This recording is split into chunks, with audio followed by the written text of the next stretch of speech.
और इस वक्त आपको हम एक माता पिता की वो खबर दिखा रहे हैं जिनकी बच्ची को एक तरह से उनसे छीन लिया गया। वो उसको वापस पाने के लिए लड़ाई लड़ रहे हैं। दरअसल गुजरात के रहने वाले माता पिता धारा शाह और भवेश शाह 17 सितंबर 2021 को अपनी 7 महीने की बच्ची अरिहा की इलाज के लिए जर्मनी के गवर्नमेंट अस्पताल पहुंचे, जहां डॉक्टर ने बच्ची के डायपर में ब्लड देखा। इसके बाद पुलिस ने केस बना दिया और माता पिता के ऊपर बाल यौन शोषण का आरोप लगा दिया। बच्ची को उनसे लेकर उन्हें जर्मनी के चाइल्ड सर्विस सेंटर में भेज दिया। तब से ये दंपति लगातार भारत सरकार से बच्ची को वापस दिलाने के लिए गुहार लगा रहे हैं, लेकिन उन्हें बच्ची अभी तक नहीं मिली। बात इतनी ही नहीं है, 24 फरवरी 2022 को दोनों को झूठे बाल शोषण आरोप में क्लीन चिट दे दी गई, लेकिन इसके बावजूद उन्हें बच्ची नहीं मिली।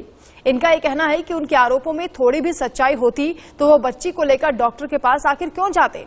इनका डीएनए, पेरेंटल एबिलिटी टेस्ट सब कुछ हो चुका है, उसके बावजूद भी बच्ची उनको नहीं दी गई। इनका कहना है कि जर्मनी सरकार ने बच्ची का कल्चरल जीनोसाइड किया है।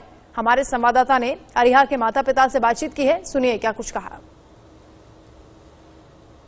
7 महीने की बच्ची को छीन लिया जाए तो आप समझ सकते हैं उस माँ और उसके पिता पर क्या बीतता होगा। जी हाँ, ये मामला जर्मनी का है और भारत की फैमिली का है, क्योंकि जर्मनी में 7 महीने की बच्ची को डॉक्टर के पास इलाज के लिए ले जाया जाता है, लेकिन वहाँ उस बच्ची को लेकर के उनके माँ बाप को लीगल केस लगाया जाता है और उसके बाद उस बच्ची को उनसे छीन लिया जाता है। परिवार, माँ बाप 2 साल से कोशिश कर रहे हैं कि बच्ची उन्हें वापस मिल जाए। बच्ची का नाम अरिहा है और उनके माता पिता भवेश शाह और धारा शाह हमारे साथ हैं। इनसे बात करेंगे क्योंकि लगातार दर की ठोकरें खा रहे हैं इन लोग, लेकिन इनकी सूद लेने वाला कोई नहीं है। सबसे पहले धारा जी, आपसे मैं बात करना चाहूंगा, क्या मामला था और कब का मामला? ये सितंबर 2021 का मामला है। हमारी बच्ची तब 7 महीने की थी और आज 19 महीने हो गए हैं वो जर्मन फॉस्टर केयर में है। बच्ची को प्राइवेट पार्ट में खून निकला, हम डॉक्टर के पास लेके गए, डॉक्टर ने सब ठीक है करके भेज दिया। वापस हम 4 दिन बाद फॉलोअप के लिए गए तो वो डॉक्टर ने चाइल्ड सर्विसेज को इन्फॉर्म करके बच्ची को हमसे छीन लिया।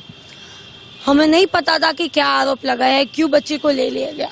बाद में हमें पता चला कि बच्ची को प्राइवेट पार्ट में लगाया तो इन्होंने sexual abuse of the child suspect किया है। हमारी बच्ची थी, 7 महीने की बच्ची है, हम किसी के साथ ऐसा करना तो दूर सोच भी नहीं सकते और हम खुद बच्ची को डॉक्टर के पास लेके गए। कोई आम इंसान भी सोचेगा कि सवाल यही है कि आप खुद डॉक्टर के पास ले जाते हैं। अगर इस तरह का अगर कोई केस होता तो लोग क्यों ले जाते हैं? जी, क्योंकि आप डॉक्टर से कुछ छुपा ही नहीं सकते थे।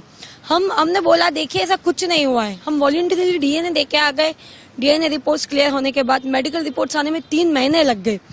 वो होने के बाद वो जिस हॉस्पिटल ने शंका की थी कि बच्ची के साथ कुछ गलत हुआ है, उन्होंने हमसे डिटेल में बातचीत की तो उसी हॉस्पिटल ने सेक्सुअल अब्यूज रूल आउट कर दिया है। वही हॉस्पिटल ने बोल दिया कि बच्ची के साथ कुछ गलत नहीं हुआ है और पब्लिक प्रोसिक्यूटर ऑफिस ने विदाउट एनी चार्जेस ये केस फरवरी 2022 में बंद हो चुका है। मतलब आप लोग के ऊपर जो आरोप लगे थे उस आरोप को रूल आउट कर दिया गया, मतलब आपके ऊपर कोई भी सेक्सुअल अब्यूज का केस बच्ची को लेकर के नहीं? जी एग्जैक्टली 24 फरवरी 2022। क्योंकि ये हम आपको अभी तक हम नहीं दिखाए थे, हम दिखाना चाह रहे हैं क्योंकि बहुत सारी जगह पे लोग ऐसे बोले बच्ची के साथ गलत हुआ है, माँ बाप ने गलत किया, इसलिए नहीं कि हम पे आरोप लगाए पे। मैं आपको रोकना चाहूंगा, ये आप देखिए, ये जर्मनी गवर्नमेंट का जो लीगल डॉक्यूमेंट है ये है पब्लिक प्रोसिक्यूटर। आप देखिए यहाँ पर लिखा हुआ है, बर्लिन का है और इसमें इन्हें निर्दोष साबित किया है कि बच्ची के साथ किसी भी तरह का जो है सो यौन शोषण नहीं इन लोगों ने किया है। इन्हें क्लीन चिट मिल गई है,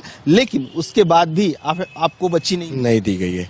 और अभी हमें कहा गया कि हमारा साइकोलॉजिकल इवैल्यूएशन करना पड़ेगा, जो उन्होंने बोला था वो टाइम पे जब ये क्लोज होने के बाद। हमें तो ये था कि ये चीज बंद होने पे हमें हमारी बच्ची मिल जाएगी। तो उसके बाद हमें को साइकोलॉजिकल इवैल्यूएशन करने बोला। साइकोलॉजिकल इवैल्यूएशन लगभग 1 साल चला और उन्होंने अभी ये रिकमेंड किया है कि आइदर पेरेंट, माता या पिता, कोई भी जन बच्चे के साथ एक फैमिली हाउस में रहना चाहिए। और कब तक रहना चाहिए? जब तक बच्ची 3 साल या 6 साल की रहेगी, जब भी बच्ची खुद बोल पाए कि उसको मम्मी पापा के साथ रहना है या फॉस्टर में रहना है। ये 6 साल का बच्चा भी कैसे बोल पाएगा, मुझे तो समझ में नहीं आ रहा। 3 साल तो बहुत दूर की बात है।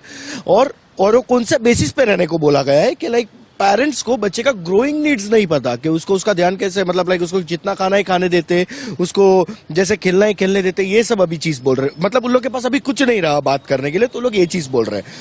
हमें अभी तक कोई भी फेयर ट्रायल नहीं मिल रहा है। केस बंद हो गया 1 साल पहले। जो हॉस्पिटल ने इश्यू रेज किया था, जिससे सस्पिशन रेज किया था, वो हॉस्पिटल ने मना कर दिया है कि ऐसा कुछ नहीं हुआ है। फिर भी अभी तक उन लोग अभी उधर ही गाड़ी अटकी हुई थी ये चाइल्ड सर्विसेज की। हमको मेडिकल रिपोर्ट्स तक नहीं दिए गए। कोई भी चीज के अंदर अगर आप कुछ करते हैं तो पहले मेडिकल रिपोर्ट्स देने चाहिए। मेडिकल रिपोर्ट्स भी जब भी हम लोग को अप्रैल में, हम लोग 1 साल से प्रयत्न कर रहे थे, अप्रैल में जब भी हमको मिले, सब बोलते हैं ना धम धड़ावा करके, मतलब लाइक कोई सिस्टम ही नहीं था रिपोर्ट के अंदर। कोई भी पढ़ेगा तो बोलेगा ऐसा ही, इतना बड़ा हॉस्पिटल ऐसा रिपोर्ट बनाएगा, कुछ समझ में नहीं आया। वापिस रिपोर्ट मांगे, तब भी रिपोर्ट जब भी हमको मिले, हमने ये रिपोर्ट सब इंटरनेशनल जो स्पेशलिस्ट रहते उनको बताया। उन्होंने एक स्ट्रॉन्ग रिपोर्ट बनाया जिसने 30 से 35 केस ऐसे साइट किए हुए कि बच्चे को ऐसे एक्सीडेंटली चोट लग सकती है। हमने ये सारी चीज कोर्ट में सबमिट कर दी है। और अभी मैं क्यों बोल रहा हूँ फेयर ट्रायल नहीं मिल रहा है, जो हॉस्पिटल के जो एक डॉक्टर ने सेक्सुअल अब्यूज रूल्ड आउट कर दिया है उसको नहीं पूछा जा रहा है। जो डॉक्टर ने सस्पिशन खड़ा किया उसको पूछा जा रहा है। तो उसका तो आर्ग्यूमेंट वही रहने वाला है, क्योंकि उसको ऑलरेडी उसकी कॉम्पिटेंसी नहीं है, उसको ऑलरेडी समझ में नहीं आया बच्चे के साथ क्या हुआ है। उसने खुद ने अभी एक रिपोर्ट बनाया, उसके अंदर उसने बोला कि हमको नहीं पता इसको ट्रीटमेंट की जरूरत थी कि नहीं, लेकिन हमने ट्रीटमेंट कर डाला। इस डॉक्टर के भरोसे हम लोग कैसे काम करें? और हमारे जो इंटरनेशनल डॉक्टर ने जो रिपोर्ट बनाया और उन लोग को कोर्ट में बुलाने के लिए हम लोग मांग कर रहे हैं, तो वो चीज का कोर्ट हमको जवाब नहीं दे रहा है। तो ये चीज और लंबी खींचे जाएगी। इसके लिए हम भारत सरकार से ये रिक्वेस्ट कर रहे हैं कि एटलीस्ट हमारे बच्चे को इंडिया लाया जाए, जब तक हम लोग उधर कस्टडी बैटल लड़ रहे, क्योंकि ये लोग कितना और खींचेंगे पता नहीं, और बाद में ज्यादा लंबा खींच के लोग बोलेंगे अभी तो बच्ची जर्मन हो गई है, इसके लिए उसको इंडिया भेजा नहीं जाना चाहिए, जो लोग ऑलरेडी यूज करना चालू कर दिया है। मैं एक चीज माँ होने के नाते आपसे ये कहूंगा, प्रधानमंत्री नरेंद्र मोदी जी से क्या मांग करेंगे?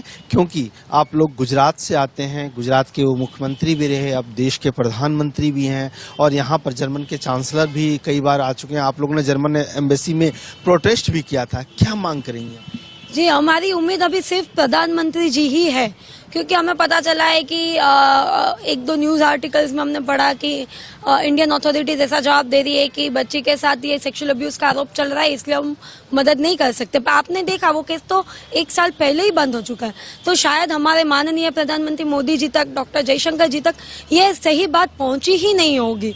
तो हम खुद उनसे विनती करना चाहते, खुद उनसे 2 मिनट का समय मांगना चाहते, क्योंकि हमारे मोदी जी जो बेटी पढ़ाओ बेटी बचाओ बेटी पढ़ाओ, उनका तो यही नारा है। वो हर बेटी को अपनी बेटी के रूप से देखते। तो जब उन्हें पता चलेगा कि एक 2 साल की भारतीय गुजराती बेटी जो बिना किसी जुर्म के, उसने तो कुछ नहीं किया, वहां पे फंसी हुई अनाथों की जिंदगी जी रही है, दर बदर भटक रही है, तो उसे वो इंडिया लाएंगे। पहले भी ऐसे केसेस हुए हैं, जैसे कि आप अभी मूवी आ रही है मिसेस चटर्जी वर्सेस नोवे, आपको उसमें क्लियर पता चलेगा कि ये वेस्टर्न कंट्रीज किस तरीके से बच्चों को छीन लेती है, किस तरीके से काम करती है, वो लोगों को सामने आ जाएगा। तो मेरी सिर्फ मोदी जी से उम्मीद है कि आप प्लीज हमें 1 मिनट मिलने दीजिए। हम सारी सही बातें आपके सामने रखना चाहते हैं। हमें हमारे लिए कुछ हेल्प नहीं चाहिए। आप सिर्फ एक बच्ची को वहां से निकाल के इंडिया लेके आइए। आपको योग्य लगे आप उसके एक्सटेंडेड फैमिली को दें या कोई इंडियन परिवार को दें। हमारा जो भी केस है, हम 2 साल 3 साल 4 साल हम लड़ेंगे। ये करने का रीजन ये है क्योंकि वहां पे एक कंटिन्यूटी प्रिंसिपल है जो उन्होंने लगाना शुरू कर दिया। वो अभी क्या बोले, बच्चे को इंडिया नहीं भेज सकते क्योंकि बच्चे को कोई इंडियन लैंग्वेज नहीं आती है।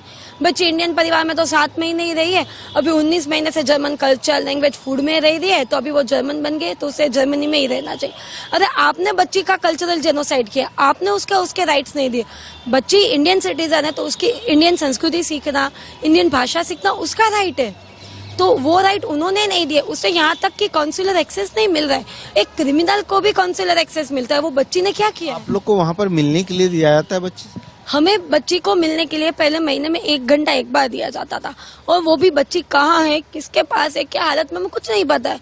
हम 3rd प्लेस पे जाते हैं, मिलते हैं, आ जाते हैं, फिर वो सोशल वर्कर की सुपरविजन में होता है। तो उन्होंने बहुत पॉजिटिव। माँ के लिए मैं समझ सकता हूँ तड़प पीड़ा, आपकी आंखों में आंसू। भाई पता है, जब शुरू में मिलना चाहती थी ना, मेरी बेटी है, मैं बोलती थी बेटी आएगी, मुझे बोलता था नहीं तुम अपनी बच्ची को ऐसे आएगी नहीं बोल सकते। क्यों? उसको डिसाइड करने दो कि उसे तुम्हारे पास आना है। 7 महीने के बच्चे में अपने पास आधे को भी नहीं बोल सकती थी। दूध पीते बच्चे को छीन लिया, बच्चे को कैसा लगा होगा? हमारा तो छोड़ो, हम तो आपके सामने रो सकते, बोल सकते, गिरा सकते, वो बच्चे तो बोल भी नहीं सब पाती है, और उसके लिए बोलने वहाँ पे कोई नहीं है। इसलिए हम इंडियन एम्बेसी को बोलते हैं कि आप प्लीज बोलिए, बच्ची के लिए, इंडियन चाइल्ड के लिए कौन आवाज उठाएगा? इंडियन एम्बेसी बोल रही है हम मदद कर रहे पर कोई कॉन्क्रीट हेल्प हमको नहीं मिल रही, इसलिए हमें बार बार दिल्ली आना पड़ता है कि हम विदेश मंत्रालय में बात करें, वो मेरी बच्ची की मदद करे। मैं फॉस्टर के किसी भी बच्चे के लिए ठीक नहीं, किसी भी बच्चे फॉस्टर। बिल्कुल मैं समझ सकता हूं। और भारत सरकार और जर्मनी सरकार के बीच में कुछ MOU भी साइन है कि इस तरह के बच्चों को हम ला सकते हैं, क्या मामला है बताएंगे आप? MOU नहीं, UNCRC एक है जो United nation convention on the rights of the child बोलते हैं। वो कन्वेंशन के हिसाब से लाइक कभी भी बच्चे को पेरेंट्स के पास से लेना पड़े टेम्पररी और परमानेंटली, तो बच्चे को same ethnicity, same culture, same religious background में रखना चाहिए, जो जर्मन गवर्नमेंट को या फिर जर्मन चाइल्ड सर्विस को बहुत पहले करना चाहिए था। जर्मन चाइल्ड सर्विसेज को, गवर्नमेंट को इतना आइडिया नहीं था, क्योंकि एक नॉर्मल डिस्ट्रिक्ट बॉडी है, छोटी बॉडी है जो ये सब चीज देखती है। तो उनकी रिस्पॉन्सिबिलिटी थी कि उसको बच्चे को अपने सेम कल्चर, सेम रिलीजन में रखे सबसे पहले, जबकि हम लोग ने उनको प्रोविजन भी प्रोवाइड किया था। ऐसा नहीं था कि हमने बोला कि आप रख दो इसको इंडियन में, क्योंकि हमें पता है कि उन लोग को इंडियन फैमिली ढूंढना दिक्कत रहेगी। उन लोग को भी नहीं पता कि इंडिया में कितने कल्चर है, कितनी लैंग्वेज है, कितना ये सब चीज है। मतलब माँ और पिता दोनों त्याग करने के लिए तैयार हैं। 2 साल ऑलरेडी खो चुका है, लेकिन अभी भी कोई सुध नहीं ले। हाँ, एक तरीके से तो यही हम लोग ने और फैमिली के भी नाम दी थी, लेकिन उन लोग किसी का भी नहीं सुन रहे। उन लोग को बच्चे अपने पास ही क्यों रखनी है, जबकि बहुत सारी इंडियन फैमिलीज भी आगे आई थी तो उनके पास भी नहीं रखनी। और अभी क्योंकि अभी वो लोग ये चीज यूज कर सकते हैं कि बच्ची तो इंडियन लैंग्वेज नहीं बोलती है, क्योंकि पहले अगर इंडियन फैमिली के पास चली गई होती तो बच्ची इंडियन लैंग्वेज सीख गई होती, इंडियन खानी पीनी सीख गई होती। अभी वो लोग बोल रहे इंडियन लैंग्वेज नहीं बोलती, इंडियन खाती पीती नहीं है, इसके लिए उसको इंडिया नहीं भेजना चाहिए, वो ट्रॉमा होएगा। इस तरीके से तो एक भी इंजीनियर्स को जर्मनी नहीं जाना चाहिए, क्योंकि कोई भी इंजीनियर्स को जर्मन लैंग्वेज नहीं आती है। मुझे आज तक नहीं आती है, मुझे ट्रॉमा नहीं हुआ। तो लोग का ये आर्ग्यूमेंट ही मुझे आज तक समझ में नहीं आ रहा है कोई भी चीज। तो इस हिसाब से तो मैं तो रिक्वेस्ट करूंगा कोई भी इंजीनियर जर्मनी नहीं जाए, सबको ट्रॉमा हो जाएगा, उनके बच्चे को ट्रॉमा हो जाएगा फिर तो। और ये हमारा पहला केस नहीं है। जर्मनी की मैं बात करूं तो हम अकेले नहीं है, पहले भी भारतीय परिवारों के साथ भी हो चुका है, तुर्किश परिवार, पोलैंड के परिवार। जैसे अभी एक रिसेंट केस हुआ था 2021 में, रोमेनियन परिवार के 7 बच्चे ले लिए गए थे। वहां की सरकार ने इंटरवेंट किया, 7 बच्चों को फरवरी 2022 में अपने घर लेकर। अगर रोमेनियन सरकार कर सकती है तो हमारे मोदी जी तो कर ही सकते हैं। वो तो यूक्रेन से बच्चों को लेके आए, तो ये तो एक छोटी सी बच्ची है जिसको वहां से निकाल के अपने भारत देश, नए भारत में लाना है। चलिए बिल्कुल, तो आप समझ सकते हैं माँ और पिता और यहाँ के हैं हमारे साथ थे, जिनका ये कहना है कि उस बच्ची को जल्द से जल्द लाया जाए। प्रधानमंत्री नरेंद्र मोदी से इन्होंने अपील की है कि 2 साल की अरिहा किस तरह से वहाँ रह रही है, किस तरह से उन्हें खाने पीने के लिए दिया जा रहा है और जिस प्रकार से इन्हें छीना गया, जबकि इन्हें पूरी तरह से चाइल्ड अब्यूज मामले में क्लीन चिट भी मिल चुका है। तो अब देर ना करें और जल्द से जल्द उस बच्ची को इंडिया वापस लाया जाए। कैमरा पर्सन आकाश के साथ मनोहर केसरी, इंडिया न्यूज, दिल्ली।